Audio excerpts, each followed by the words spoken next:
Hayal aleminde yolculuk ettim. Zaman beni, ben zamanı tükettim. Bazen ayla doğdum, güneşle battım. Zaman beni, ben zamanı tükettim. Yazıp okuduğum ağıtlarımla, not ettim tuttuğum kağıtlarımla, evlada verdiğim öğütlerimle, zaman beni, ben zamanı tükettim.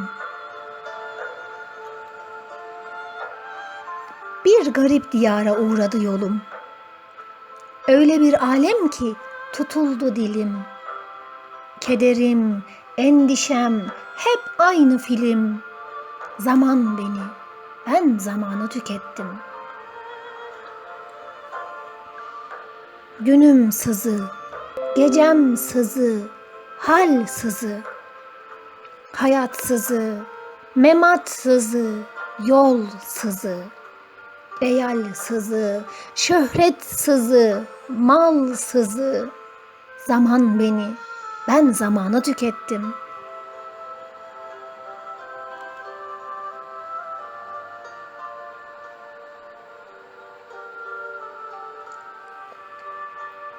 Yasaklar koydular, üzdüler beni.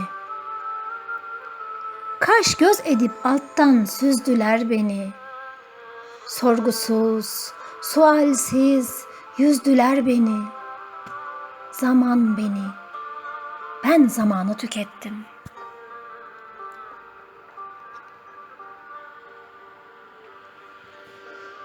Artık sözüm yetmez oldu bir para. Boş nasihat verdim sanki duvara. Tutmuyor, tutmuyor beni kınama.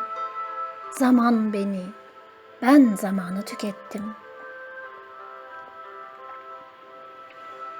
Tek taraflı bir sevdaya aldandım. Bir çift tatlı söze, nameye kandım. Zaman geldi, zaman geldi, geçti uyanamadım.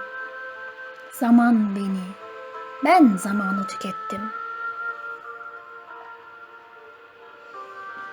Yaşım 70 oldu, olmadım dertsiz.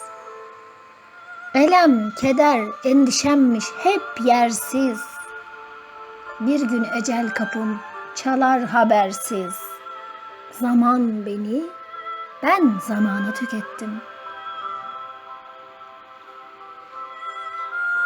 Şahbazoğlu, Feramuzum, destem.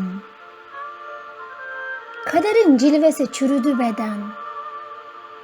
Ömür ham çekirdek, ömür ham çekirdek, beden değirmen. Zaman beni, ben zamanı tükettim. Ben zamanı tükettim. Ben zamanı tükettim.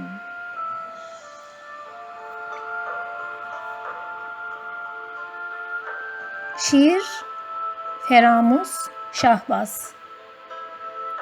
Yorumlayan Hatice Türkmen Yurtseven.